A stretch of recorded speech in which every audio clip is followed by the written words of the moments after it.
C okey. 16,470 bahagi dengan 54 ni. Okey. Kita tengok dalam ni 16 bahagi 54 tak boleh, kecil kan? Kita kena ambil ni.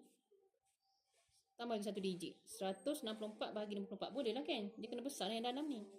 Okey, sifir 54 ni. 1 kali 54, 54. 2 kali 54 berapa? Memang nak kena teres sifir lah. 4 kali 2, 8.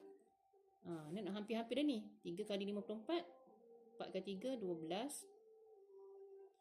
1, 5 kali 3, 15, 16, 62. Lebih kan? Tak boleh, ngam-ngam. Sikit lagi. Okey, kita ambil yang ni 4 tadi 3 1, 6. Boleh ni? 2 tolak, turun 7. Tak boleh kan? 4 tak boleh, terus letak kosong. Itu cara dia. 27 turun kosong. Ni besar dah nombor dia. Kena kali lagi lah. 4 kali 54 berapa? 4 kali 4, 16, 20, 21, 6. 5 kali 54, 5 kali 4, 20. 5 kali 5, 25, 26, 27. Ngam-ngam.